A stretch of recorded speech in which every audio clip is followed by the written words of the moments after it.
The gift getter has logged on. Rick Perry gets a lot of nice stuff. Back when he served as the governor of Texas, he received 22 pairs of cowboy boots, Stetson hats and belt buckles. He even got a TV. During his first 9 months as the Secretary of the Department of Energy, Perry accepted more than 100 gifts. Dozens of books. A lapel pin stating, "Trump will change U.S. Energy Department" branded t-shirts. The Saudi energy minister brought Perry a commemorative plaque. His Kazakh equivalent offered a green velveteen coat with a black mink collar. India's Minister of Petroleum and Natural Gas presented a silver filigree peacock statuary in a plexiglass box, which Perry displayed in his office. Sure, that's how foreign dignitaries make nice. But the gifts below, revealed in records released under the Freedom of Information Act and reviewed by HuffPost, are truly bizarre. A DVD that prophesizes another Jewish Holocaust. Texas preacher Irvin Baxter, the founder and president of End Time Ministries, gave Perry a DVD copy of America's God-Given Destiny, a recording of his teachings on Armageddon. In the film, Baxter, a longtime televangelist and self-proclaimed international prophecy teacher, predicts there is another Jewish Holocaust coming, but that all Jews who heed the warning of the prophecies will escape. He prophesies that Europe will become the future power base of the Antichrist, but says the nations of Jordan and Israel will never be controlled by the Antichrist, in part because the U.S. will protect Israel from attack. This lets us know that the U.S. will be opposed to the Antichrist during the time called the Great Tribulation, he says. This is wonderful news. A children's book on particle physics 4 days after Perry took charge of an agency he once vowed to abolish. A science-loving national laboratory employee, whose name is not revealed, gave him a soft-cover copy of the ABCs of Particle Physics, an illustrated book published by Symmetry magazine with funding from the Department of Energy.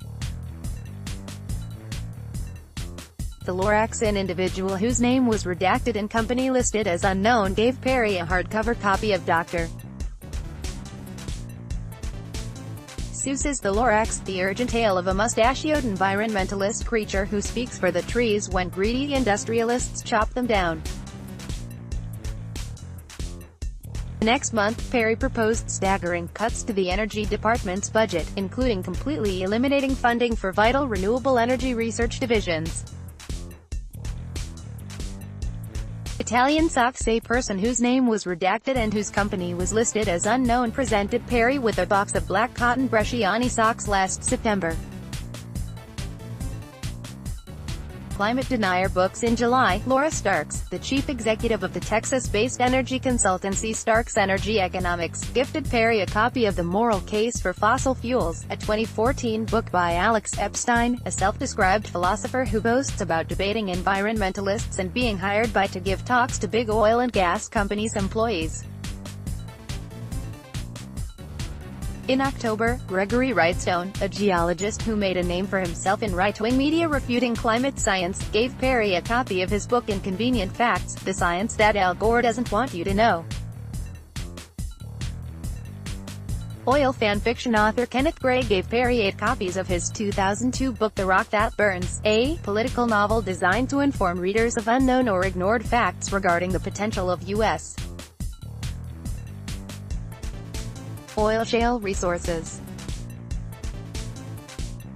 The plot is described on Amazon like this: the negative impacts of no-growth environmentalists, the Bureau of Land Management, and the giant oil company consortiums on development of these resources is depicted through fictional characters. The Rock That Burns is the story of an economics professor, a journalist, a preacher, and an Air Force pilot who oppose U.S. energy policy for different reasons and are caught in a web of international intrigue. A personalized hard hat. Environmental Protection Agency Administrator Scott Pruitt isn't the only cabinet member with his name on a hard hat.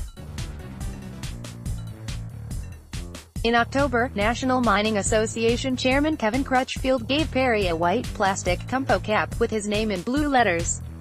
The hard hat is valued at $65. That same day, Perry addressed members of the association at a breakfast sponsored by Japanese conglomerate Komatsu Mining Corp.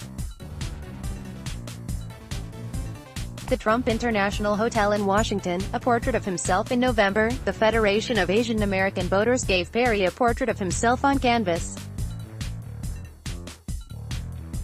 He put the painting in a vault. A Bill Clinton-themed adaptation of Macbeth 2 weeks before Christmas. Sam Griffith, a former justice on the Texas 12th Court of Appeals who became a preacher, presented Perry with a copy of his book McClinton, an adaptation of William Shakespeare's Macbeth billed as the tragedy of the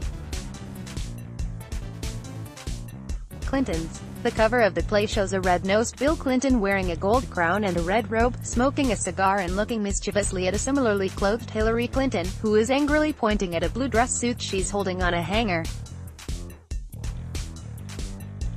The first scene opens in the lingerie aisle of a department store, and features three *itches, who are obviously peroxide blondes with high, bouffant hairdos and large, silicone-enhanced chests, wearing lots of makeup and tight stretch clothes. Related coverage. Rick Perry mistakenly calls Puerto Rico a country. Rick Perry gets schooled on climate change. The $1,395 dumbest dollars Mick Mulvaney spent decorating his office. Download. Do you have information you want to share with HuffPost? Here's how. Photo gallery. How many fingers is Rick Perry holding up?